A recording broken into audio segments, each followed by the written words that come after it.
Good morning to you once again. This is Top of the Bridge Up and Go. My name is Richie B. Well, go on, Bridge Nation. You know, this is your boy Shelz. Yes, Bridge Nation DJ Audley is in the building. You know that. All right. I surprised the hell out of you this morning, Audley, when I called. Yeah.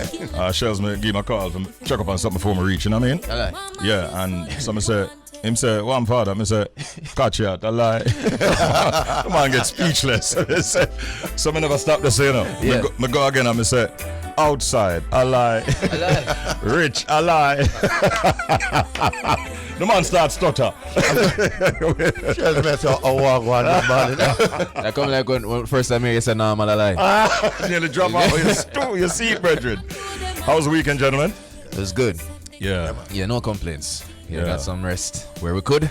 I will give thanks along the way, you know? Yeah, man. Yeah, man. Yeah. Interesting. Interesting weekend. You know it go. Yeah, man. Or interesting comment from Shelz. Well, weekend. Oh, the weekend was interesting. Yeah, Well, all of the things happened. Jesus have mercy. yeah, man. All of the stuff happened in this country on the weekend, man. Many of them not good. Nope. And very sad in instances. We'll talk more about that later on this morning, though.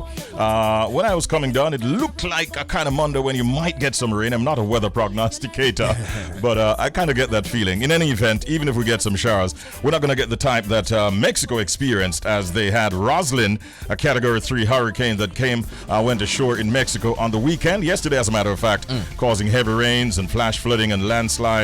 A number of places like Nayarit and Tequala were badly affected. So we still have to give thanks, and we hope that our friends over there in Mexico will be A-OK as the day progresses, as they put their lives back together. Time for WTF. What? The fact? Alright, here it is now. The world's termites. Yeah, man, termites outweigh the world's humans about 10 to 1. Yeah, man. So another statistic that you may not think is relevant. Termites outweigh us humans 10 to 1. Now, for every 60 kilograms, that's about 132 pounds human. According to the termite expert David Bignell, there are 600 kilograms or 1,322 pounds of them, the termites that is. We may live in our own self-titled epoch, the Anthropocene, but termites run the dirt. Yeah, man, them say dirt. You see me? They are our underappreciated underlords. All right, key players in a vast planetary conspiracy of disassembly and decay. If termites, ants, and bees were to just, go on strike, the tropics pyramid of interdependence would collapse into infertility, and the world's most important rivers will silt up, and the oceans would become toxic. So long story short, if they go up on strike, Richie, game over. I feel like that WTF, I big up termites too much still. A long time I have the conspiracy. I know this long time. With all the damage that they do. I'm talking about underlords. I prefer to call them underlings. Come on, man. Underlords. This is a topic. Them say landlord, you know. Them run the dirt. Them are going like them run the earth. Them did. Like it. Out of all the topics right now, termite you go. Hey, don't blame him. Hey. I don't mean, I'm gonna tell you. What I know? And them really run the world and Let everything. me tell you, a long time. I know joke together, Richie. It's something a that long, is- from probably like high school, may I run the joke here. I say, yo, if them really want, they say ants, termite, and I threw in roach. Oh, Lord. We threw in cockroach just for the fun. So cockroaches can survive nuclear war. Yeah, man, everything. Listen. Head can chop off and them still I go on. If them want to. What I know? Live my life. World domination. I can give you a drama. I bought that termite thing, you know. Hey, when somebody call you a termite, a terrible thing, you know, brother. Let me tell you, know. Well, me take it as a compliment. Look at the numbers. If there are in 2020, the world's population was 7.753 billion See them. human beings. So how much termite out there? I don't even want to know what's going on under the earth right now. No. You don't want to know. Think of it like that. There's a whole heap of termites about, brethren. We can't exterminate them. We can't get rid of them. Yeah, they outweigh the world's humans about 10 to 1. They got some numbers, and they like to work those numbers. Hold on. Just a thought. Can you imagine if those termites decide to march out on That's what I say. Problem. If them have the presence of mind like that, Yeah. the Putin ideology type of thing, I might have trouble. Hey, I'm cut off a cut in, brother. Yeah. Yeah, all right, that's it for WTF. Time for update. Yeah, man, Bridge Nation. Yeah, Richie, as you rightfully say over the weekend, enough things going. Enough things people are talking about. Some things good, some things bad. Most things just seem bad, though. True. We're talking about the passing of the popular social media influencer there, Anika. Yeah, Slickiana. Yeah, it's something I know a lot of people are very uncomfortable talking about, but we have to do and make the people them know what going on. Yeah. So, of course, Bounty Killer, Sham, Tommy Lee Sparta, and more are shaken up, just like many others, by the murder of Anika Slickiana Townsend. Now, the death of popular social media influencer Anika Slickiana Townsend has shaken the dancehall community, prompting artists such as Bounty Killer, Tommy Lee Sparta, and Sham to express their heartfelt condolences and rage on social media over the weekend, a day after her body was discovered at sea. Now, Bounty Killer was among those who shared the message. He said, "Stop violence against women," on a photo of the now deceased 35-year-old. In the caption, the DJ expressed how upset he was to hear of Townsend's death and mentioned that she was a good friend to him and many of his music colleagues. He said, "Jano star, big foolishness go on. Anika was all of us good little friend, but vex bad. The girl no deserve that at all, but God never sleeps. Things soon come to light. My condolences to her family and friends." Sham went on to say, he just said simple, "Jaja," with the prayer hand emoji. Tommy Lee Sparta as well, who seemed infuriated, shared the same photo Bounty did and wrote in the caption, "Karma don't miss a soul. Be careful how you do genuine people," and a bug of angry face back at that. Well, Richard, people want to talk about it, but people just say, "Oh, Jano, I want to wrap the place again," Big time. And the police have issued I don't know if it's a suspect or someone that they have an interest in having a conversation with. I think I saw last night where he also put out a statement, although he has not given himself into the police, asking the police to let off my name. Oh, pretty much. Hey. So I don't know what kind of defense he's building, but he has definitely not turned himself in up to this point of this report. Very sad one. There are some other incidences of shootings or bodies found, including another woman. I saw one person actually commenting that women are just not safe in this country anymore. And somebody was also peeved at the fact that so much focus is being placed on one particular death while others are actually dying similarly. It's just a whole lot to process. And it's very, very sad. Our condolences to all the families who are grieving, mourning the loss of loved ones. We saw where the police were involved in a shooting incident in St. Elizabeth. According to them, they were involved in this tussle with a now deceased wanted man in Nain in St. Elizabeth, and the video is actually out there on social media, which I looked at, and the person was shot and killed, and the police are now saying that one of the officers actually suffered a broken wrist in that incident, and so I'm sure Indicom and so on will be getting on top of that, those investigations. There was a shooting incident in Florida, which it is alleged to have involved a Jamaican dancehall star, artist Squash, who hails from Montego Bay but has been living in Florida for a while, given name Andre Whitaker. So the initial reports came out that Broward County Police in Florida have launched a probe into shootings in Lauderhill, and it is believed that Squash was injured in a shooting and is recovering. After attempt on Squash's life, two of his associates actually are being probed for double murder, as there was a double murder committed somewhere in Florida, obviously subsequent to that report emerging. However, we must hasten to add that dancehall entertainer Squash has denied reports that he was shot and injured during a shootout in Lauderhill, Florida over the weekend. He took to social media to calm his fans, assuring them that he is in fact alive and not injured. This is a totally different scenario now being painted by Squash himself. He says, "Uno no six boss already. My thing, I know if come on live and try explain. No care what me here. and the bag of drama all the time. He always ignore it. True. But you see now this is serious. The whole of my loved ones, them, my fans, them concerned about Six Boss. You understand?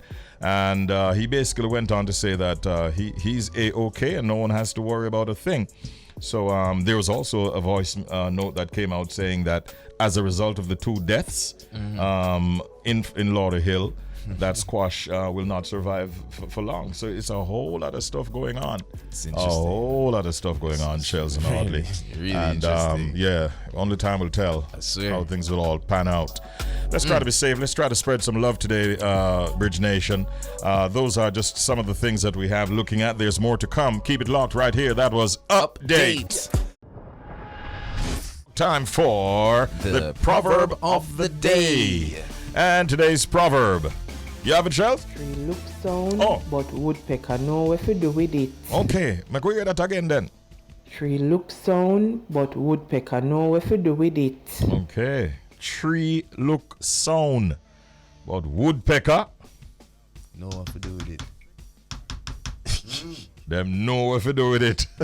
It sound like a warning. Tapping away, yeah. This sound like a warning. You could look at it that way. Yeah. But there's a deep meaning to it. Yeah. When you get right down to it, Shelz. The meaning: harness your strength, but be mindful of your vulnerabilities. Oh, so mindful so the woodpecker them out there, no? Yeah. So yeah, man, watch out, people. Yeah. Harness your strength, but no, so the pecker them out. Yeah. Okay, I like this one. And then That we one take makes time. sense. Then we take time. Tap until them weaken you up. So you be careful. Exactly. All right. Tree look sound, but woodpecker know what to do with it. Harness your strength. Be mindful of vulnerabilities. Okay. That's a perfect reminder right at this time of the day, don't it? Yeah, man. I agree. It's time now for us to get to somebody's pet peeve. What are pet peeves? Well, these are things that you might find upsetting, irritating, Or even just plain annoying. Yeah. That people will do. Sometimes they don't even know that they're annoying you, but they do it nonetheless. So, who has a pet peeve this morning? We're going to find out and have a chat about it right after. Check this out. This is Olivia from Olivia's Golden House of Curves. Things that people do to annoy me and my pet peeves are leaving my sink wet. I hate a wet kitchen sink and bathroom sink. It annoys the hell out of me. I don't know if I can say hell on the radio, but that's my biggest pet peeve. Just take a rag or a piece of paper towel and dry up my sink. That's my pet peeve. I like to see my kitchen sink and my bathroom sink dry. Thanks, Queen Jojo. You're joking, right? You see- She's serious. Yo, you see that pet peeve that forward with adulting and just growing up. You know why? Because I remember the first time I heard this. That people they dry up the sink. What the first time I heard what under that sink for do? I remember the first time. Say It's me never you want dry your by sink. itself. Yeah, say me your sink fit. But I get it. You know, sometimes Richie, some people after them watch the plate and thing, the sink look away still like puddles and thing all over the counter Yeah, and but thing. in a few seconds that disappears. It evaporates. It I don't dries know. up by itself. But you know, it helps. Can you get her address so that we know that we walk? It's a walk wide. Yeah, we walk wide. No, I honestly, I really have never heard that one. No, man, a real thing. I have You know, some people, seriously. like when all wash the plate, Richie, I know, like, Yeah, I mean, I hear about that. the dishwashing liquid can splash all about, and if Yeah. you leave it to dry, you get them whitey stuff from the sink and stuff. For the most part, what I'd recommend is that when you use your sink, you kind of wash out the sink. Like, Yeah, you know what I mean? definitely. So you pour some of the same dishwashing liquid man, or definitely whatever. clean out the sink, Yeah, yeah. you clean it and clean it out and thing. But nobody dry it. The dry part, no, me not upon that. It's going to dry in a few seconds. And you won't even be there when it's already dry. Maybe you're at work or something. I mean, I don't know. I can understand when people talk about, sprinklings on your toilet seat, Yeah, or yeah. if you wash up the dishes and a lot of spillage, so the floor is ground, wet. yeah. I could I'm with understand those, But but in the sink. man, me never, what the Yo, hell? next you know, Olivia got to tell for make sure the bathtub dry too. That she gonna say, because she said that in a JoJo, she take it too far now. Olivia, no, we're not trivializing your serious pet Not peeve. really.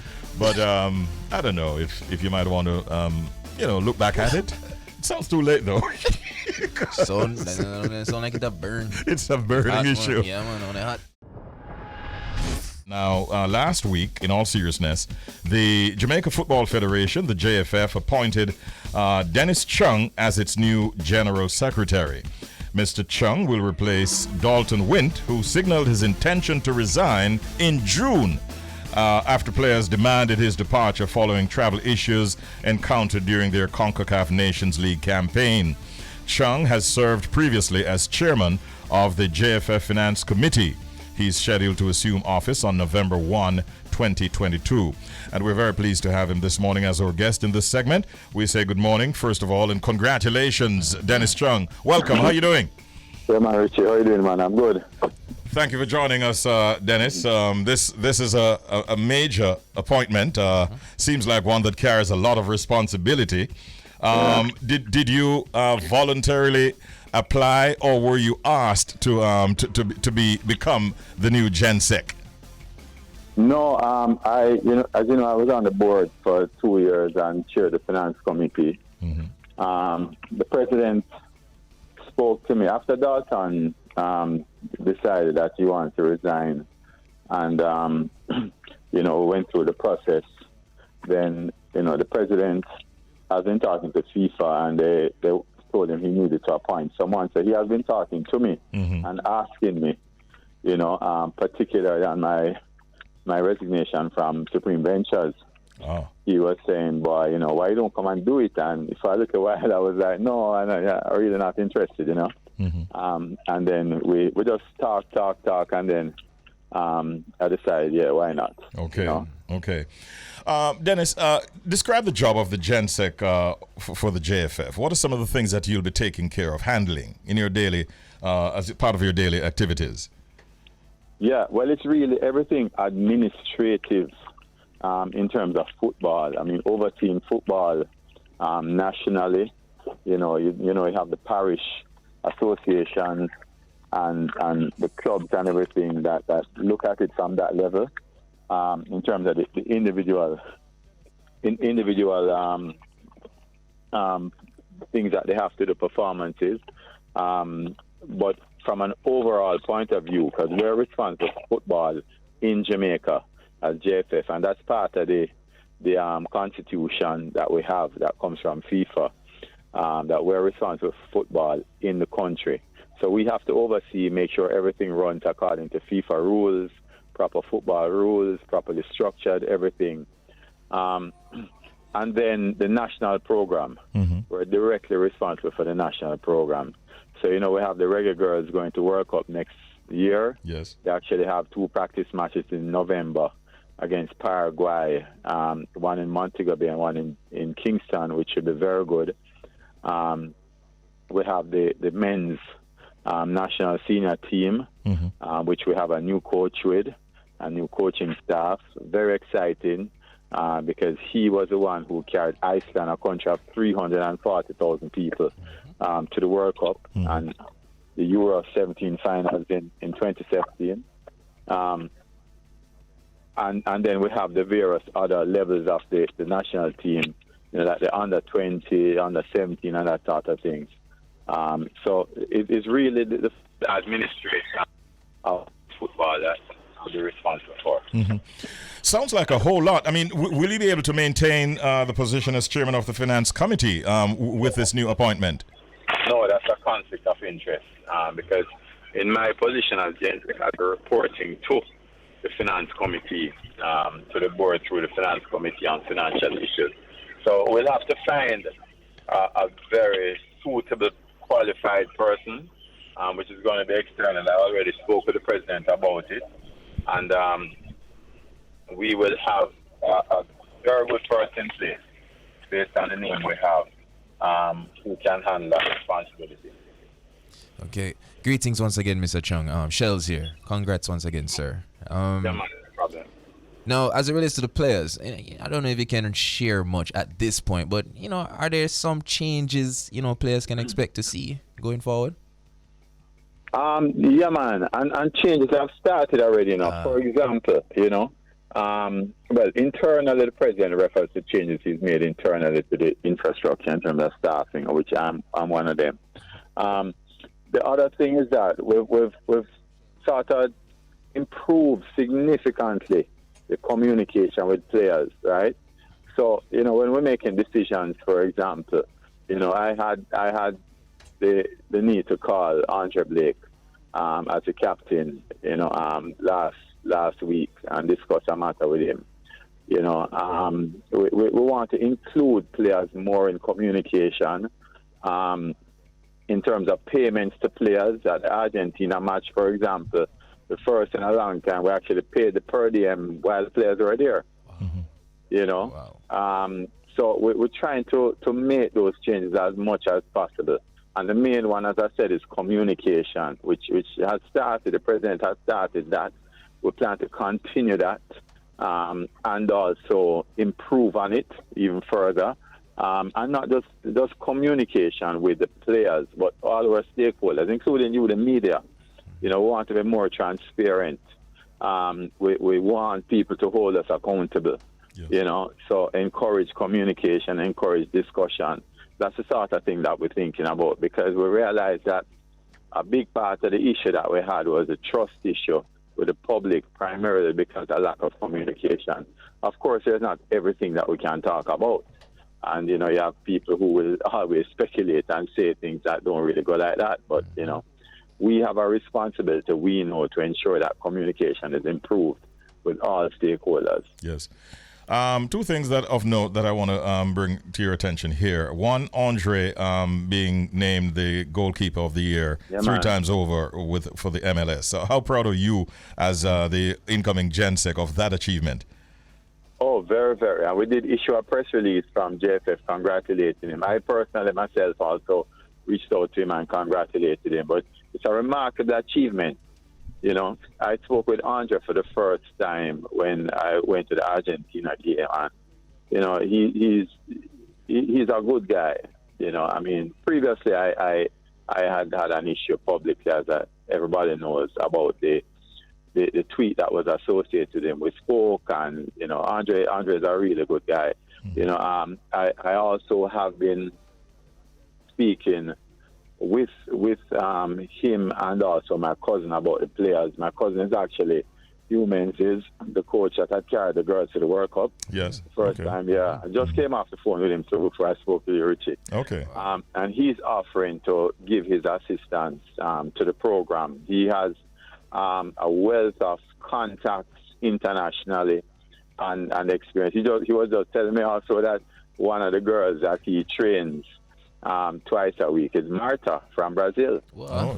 She lives there. Yeah. Okay. So I've been getting a lot of calls for support and everything about the program, and I'm very excited about the interest that has been shown recently, and I think the brand, is already a great brand, but I think you're going to see some significant improvements over the next few months, particularly with these games coming up next month, and also the girls going to the World Cup, which is a remarkable historic achievement.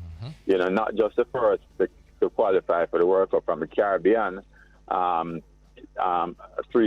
years ago, but also the second time consecutively. Yeah. You don't sound too nervous about the fact that we're drawn in a group that has Brazil and France, Dennis. Well, we know it's a tough group. Yes. But what I am most concerned about, Richie, is not whether we beat Brazil or France, but whether we go out and show the heart that we're known for and put up a good performance. I think that's what we have to ask from our girls. Dennis, there have been comments that sponsorship is needed and a whole lot of sponsorship is needed to fuel the JFF. How much of a role is this? Is it a part of your responsibility to assist in that way as GenSec as well? Yeah, man. So a lot of sponsorship is needed because it's expensive to play football. But what we intend to do, and we've already started speaking with some people who actually have expressed interest, one major financial organization also, and some other organizations we've been speaking to. And we know that we'll be able to provide a value, because the key to it, we think, is improving the brand value, right? Because once you get football going, there's a whole lot of marketing value that's going to come with it, and that's what we intend to do. So we don't want to just go to someone and with cap in hand and say, boy, give us some money. No, this is what we're going to give you for it, right? Can you imagine the marketing value that can come from being associated with a well-run and successful football program? I mean, football generally is very, very big business in the world, and that's because it has a lot of persons watching it. The market is great, the fan base. I mean, I can tell you that even when the news came out that I was being considered for GenSec, I did 3 YouTube interviews 3 days straight, 2 hours each, right? And I can tell you the amount of persons in the diaspora who are expressing interest on the calls, right? It is of huge. So it is a lot of marketing value that comes from it. And of course, there are some people who are trying to get in early, because the bigger the market, the brand gets, is the more expensive the sponsors are going to get. I can tell you that. Yeah. That's a straight commercial, and therefore we talk to some people. We're pretty confident based on the path that we're on, right? And, one of the things we do also, and I want to do, is I want to encourage criticism, as I said, because as I said to someone the other day, Richie B, when you have a problem at home, when you must worry is when you go home and your wife says nothing. That's when you must worry. Yes. So I invite criticism, because it means you still care. Absolutely. But all I ask, Richie, is that people are respectful in their comments. Yes. That's the only thing. Dennis, I personally have full confidence in you. You have several other hats that you wear. Will there be other hats that you'll have to relinquish in order to focus on the GenSec position? No, not immediately. Okay. Not immediately. Right. I'm still chairman of NSWMA. That appointment is supposed to go on based on the cabinet decision for another year or so, and then that's it. It would have been 9 years as chairman. Okay. At that point, yeah. All right. Listen, man. Good luck with this new position that you'll take up starting the 1st of November. 1st of November. And this is one member of the media that is always here, ready, willing, and able to assist in helping the JFF to get the messages out. And we wish you and the team and the management of everybody at the JFF all the best, all right? Yeah, man. Thanks a lot, Richie. All right. All the best, Dennis. Great. Take care. Yeah, all right. GenSec. Dennis Chung, ladies and gentlemen. You heard him there. And I think he's going to do well. Of course. Yeah, I think so. Yeah. I think he's going to do well. So, good appointment. Great. Yeah. Great. Yeah, man. Let me tell you, Dennis is a good friend of mine. Yeah, man. Yeah, he's a good guy. Definitely. All right. And we're going to be making that connection. We call it the UK connection with none other than Robo Ranks on the beat, London 103.6 FM. We say good morning. He says good afternoon. That's right. We say good morning and good afternoon. Good afternoon, team. Hey, what's up, bro? Well, go on. Not too bad over here in London, UK. Just as you can see, the attire, it's changed now. No more t-shirt weather. Oh. No more t-shirt weather. Oh boy. And these ones and this one's getting thicker. They're getting thicker by the day. Oh, okay. So you know what time it is. Yeah. Cold. At no time of the year would that garb be appropriate here in Jamaica. Yeah. Well, listen. You know this is what the listeners in London tune in for. Yeah. Every time we are on air, that you start to tell us how lovely the weather is in Jamaica and how whack it is here in London. We know. We're just used to it. Good afternoon, everybody listening right now on the Beat 103 in the center of Harlesden this afternoon. Yeah, but things are cold in terms of temperature, but things are rather hot in political circles, Robo. I hope you don't catch a cold with this hot and the heat and the cold that's going on over there in the UK. Well, to be fair, I think Friday was hot. Yeah. Because obviously they as a party, they announced that they're looking for a new leader. And as I've said to you for many weeks, they never want to hug up with the brown man. But they're going to have to hug up with the brown man. You haven't really no choice. Well, and on Friday, Boris Johnson thought, yeah. Will he be seen as a liability, though? Because we know that the preference seems to be for a white to lead, but he's Indian. Well, as somebody carefully put it, he's not. He's not English. He's not English. But I guess they'd say he's not black. Yeah, they go, he's not English. He's all right, but he's not English. Well, this is the way the world's going, and a lot of people just have to understand that it's diversity. Diversity or you die. But there's obviously die-hard people who, as far as they're concerned, he's not white, he's not English, he doesn't suit the job. And we see it with that same football analogy where they, when England loses, we hate these foreign managers, and then when they want to feel comfortable, they say, well, we need an Englishman. And it's like, why? Why do you need an Englishman? Get the best man for the job. Clearly, the brown man was the best man for the job, and obviously they didn't want him. What surprised me was that Boris was even contemplating making a run for it. He broke his vacation in the Caribbean, and I was wondering if he was hanging out with you, because I keep saying Boris is he tried to. He must be around somewhere close to where he tried to, but I was already when he made contact with me, I was already caught up with some other activities. Yeah. But Richie, that's exactly how he sounded when he called. Did I also tell you that he sent me his message that he put out, and we shared it with the nation earlier? Since you're at it. No?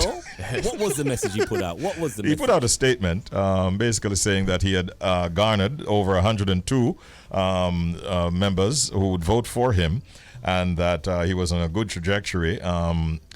He reminded us that he had won by some great margins just under 3 years ago.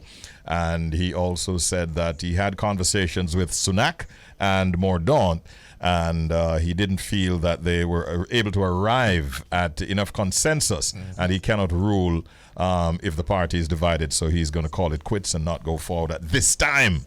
He didn't say like PJ Patterson did, I shall return. So we don't know. Well, basically, I mean, he's being cordial in this respect because he wants to return. He really does want to return. He's a man that loves the limelight. Any way you want to look at it, he loves the political limelight. Sorry, it's my political limelight is the wrong word. He just loves limelight. He likes the limelight. He is a Trump 2.4.5. He loves the limelight. They just love to be in the glare of the cameras. But to be fair, Robo, he has been fairly quiet since he has been removed from power. Office. Well, the reason why you're fairly quiet, as you know, well, I wouldn't say because you don't get fired.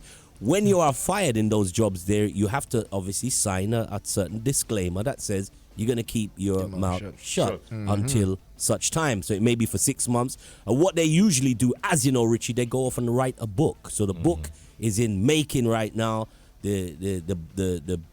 Which is going to make him millions and millions and millions. We've seen Obama do it. But you have to clear a certain period of time once you leave office before you start, as they say, opening your big trap. So that's what's going to happen with Boris. So he was allowed to obviously talk about, making a comeback.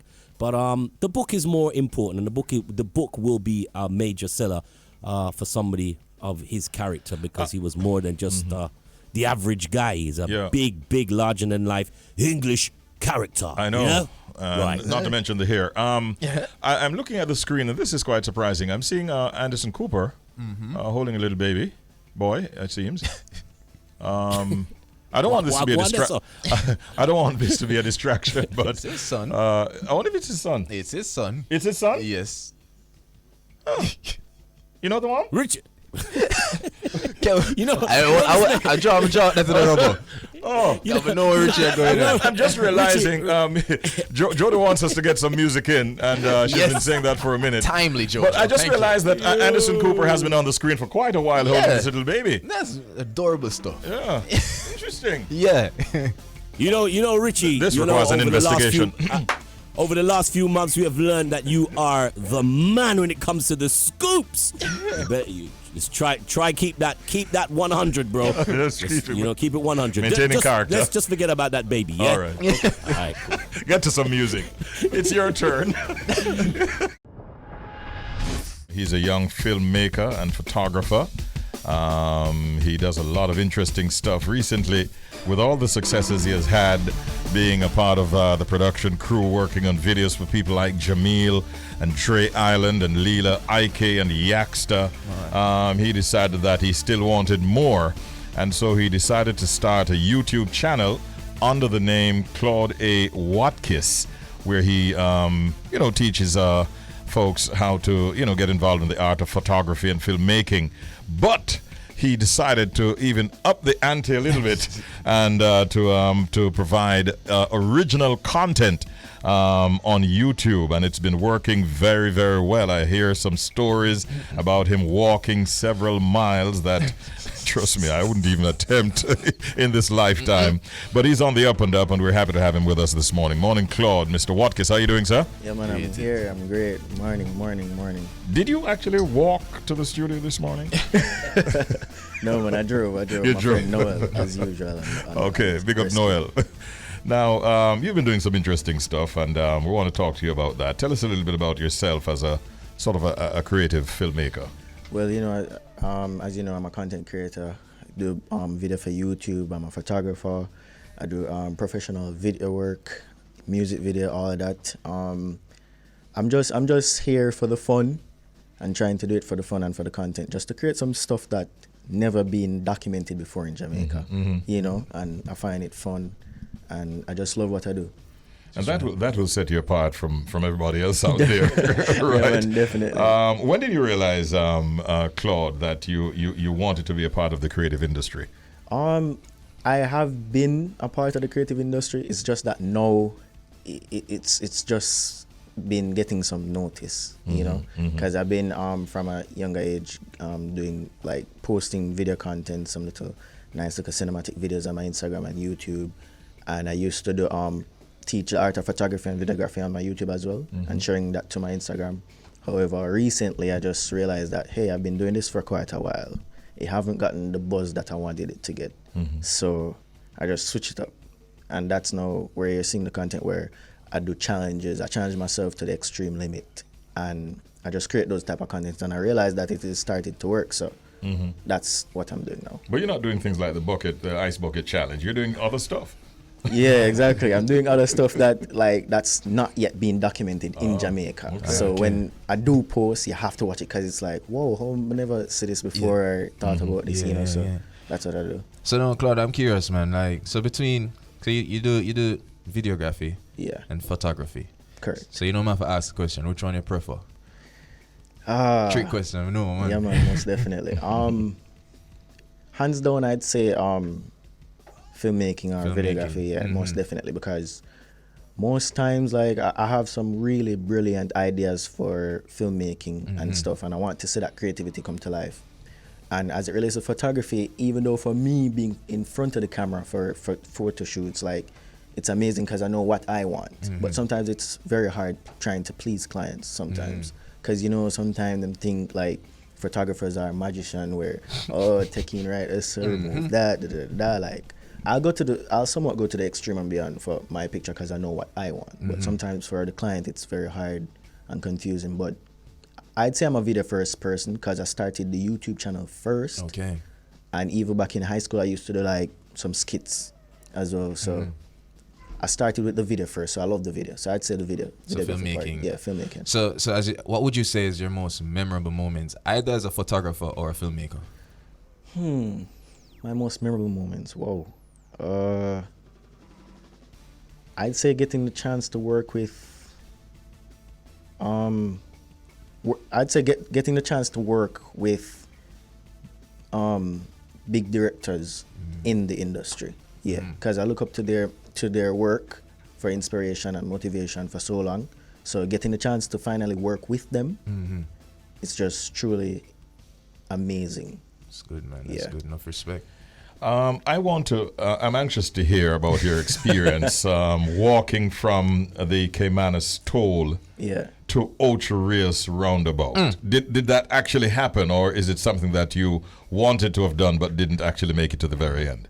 No, I completed the entire journey. Completed the entire journey. It took about 19 hours. However, walking, but that wasn't like one go though. Okay. I mean, I had to stop and rest and thing, but you know, sun was harsh. Yeah. And thing, but I started to feel very happy when the the video is being shown. Wow. Did it rain while you were walking? Yeah, most definitely, and I was happy for that rain because, as you can see, for the first part, the sun did rough. Yo, somebody got you some food. I just saw. Noel had cornflakes in his car, and he provided me with cornflakes to replenish. What time did you leave the Caymanas toll plaza? Well, I started at 6:18 a.m. We're supposed to start earlier, however, you know. So I started 6:18 a.m. and finished 12:50 something to be exact. But I just run it off at 1 because I was That's still like there midnight, at little 1. after midnight? Yeah. Wow. Jeez. Now, Claud, let me ask you a question, man. I know you say you're all about, with your YouTube channel, it's all about bringing content to people that we've never seen before. But what would that inspire you for really walk all that distance from Caymanas to Ochi roundabout? All right, so the inspiration really stemmed from like the original idea, which was from the walk that Paul Bogle did. You know, I don't remember to be exact where to where, but I know it's from St. Thomas to Stony Goat. Yeah, and that was that was 50 miles. So I wanted to do that at first, and I wanted to start walking from Kingston to St. Thomas, but I realized the road too was it would be a bit sketch and a bit dangerous. So I'll try to find like the safest route possible. So I say, the toll would be all right, even though I'm not supposed to be on the toll. But I'm like, it's one road, and all thing would have to worry about is the any car swerving off the road or you know, anything like that. So you remember where night catch you? Night catch me as in the video you can see it as well. As I reach the Saint Anne sign, always it's up in a little corner. As I reach the Saint Anne sign, as I make 2 more walk go up the hill, it just start get dark quick. And I'm like, wait, what? I'm gonna just sit light down there, say, oh, comes night, come already. But yeah. Man, oh man. Many people would have maybe stopped to offer you a ride, or that didn't happen. No, that didn't happen. You serious? No. Yo. Like no one stopped. Well, I mean, if them see my walk with him camera and thing, them saying good man. Look at the explorer. The only person that stopped was the highway patrol because they wanted to know what I was up to. Okay. That's under them job. Yeah. And as I can see that, like there was one in particular that stopped at the first part and questioned me and said, "Hey, I'm not supposed to be on the toll. It's accident prone. You know, a lot of criminals traverse this direction. So I'm like, yeah, I can understand and thanks." And you know, I really appreciate it because he actually stopped and was concerned. You know, what is your estimation of the amount of miles that you covered on that route? It was 66 kilometers, which is also equivalent to 41 miles. Brother, I'm rate you. Cool. Another challenge I'm hearing about that you might have done is eating some fast food. Did that happen? Yeah. So recently, I released a YouTube video where I challenged myself to eat the biggest bucket of KFC chicken. 21? 21 piece. Oh my god. Did you make it to 21? No, unfortunately not. You know, I only made it to like 14 piece. Only? That nobody. I said only. I only made it to 14 piece, and then after that, a tag team. Yeah. Noel came in. See that on the screen already. Yeah. Got your chicken them pile up, man. Yeah. I see the original and I see the spicy. Oh, you got all types. Yeah, okay. all types. Okay. Yeah. So I could have my preference. You know? But yeah, I had a tag team because after the 14 I couldn't go anymore because the chicken, you know, after you eat something too long, one thing for too long, it starts to get cloying and stuff like that. Yeah. So that's what happened. And tag team Noel came in for the rescue. I struggle to go through a 3-piece mute. Come on, go 14. 14. This leads to the obvious next question. What's your next challenge? My next challenge, don't too want to give it away, you know? Like, you just have to watch and... Anything to do with underwater? No. Okay. No, That's it. I can't swim at all, and I fear what's underneath. Okay. You know, so yeah. Well, listen, this is interesting stuff you're doing. Where can people actually view what you've put out so far? Well, yeah. They can check out my content on my YouTube channel, of course. Claud A Watkis. Claud without an E. Claud. Yeah. Space A dot Watkis. Yeah. WATKS. And for like other social media stuff, they can check me out on Instagram at Claud A Watkis, Twitter, Facebook, TikTok, all that platform. Yeah. Okay. Claud A Watkis. You don't have to go into details, Claude, but any little idea you can leave with us as to what we can look out for? Like, which direction are you thinking of going in? All right. I mean, You don't have to say too much. I just want to try to like always bring content that's never been seen and even documented before in Jamaica. So I have quite a few. Okay. So all you have to do is just stay tuned. But I can give you like a little hint for the next one. Yeah. It's a sleepover. Oh. Yeah. Oh. Yeah. All right. Or that should be. All right. Yeah. All right. Listen, man. I wish you well on this journey. Yeah, man, most definitely. Thanks for having And me. we're going to be checking out your channel in a little while from now. But all the best. All right. Yeah, man, most definitely. Yeah, man. Thanks All for the best, having bro. me. Yeah, man. Original content being put together by this young filmmaker and photographer who has had quite a bit of successes, but has decided to go in a different direction. And I think it's going to work magic for him. It's all right, man. Yeah, man. Claud A. Watkis is his name. He was our guest. Morning. Morning, bro. Praise the Lord, my brother. Amen. There was a jingle that was played a while ago about pass me the Bible. So myself and Shelz were in a conversation, Roy, as to whether or not we pray and if we do long prayers or short prayers. And we thought we'd ask you as well. And that, that includes your grace, you know, if you've been asked to do the grace for me. Oh yeah, Mom asks that all the time. But it's funny you said that because I was on my morning jog. Yeah. And there was a car with a sticker on the back windshield saying that prayer works. And it's just amazing that you're saying that now, you're asking about. I'm a praying man. Richie B, I pray for everything. Like, there are certain areas in New York City where you can't find any parking. When I'm heading in that direction, me start pray. I pray for parking. That's how much I'm a praying man. I pray for parking space. Yeah. And I'm be honest with you, I'd say probably 90% of the time. Yeah. It works. So I figure the other 10% God never want me park right there. So. Yes. No, that is a confession of a praying man. Yeah, man. Real talk, man. Yeah. But have you ever been like at a function or something where somebody's been asked to say the grace though, and it's taking a little longer than you would have expected? No, some people need to have like a courtesy. You can't boast long prayer over food. Over food? No, man, no wickedness that, man. Stop, man. Stop. That's enough. How do you send a signal in that instance? You start. I just start chopping the utensil them like a cling, cling. The safest way for it don't sound like blasphemy. Yeah. Every time him says something, say amen. So him get the hint.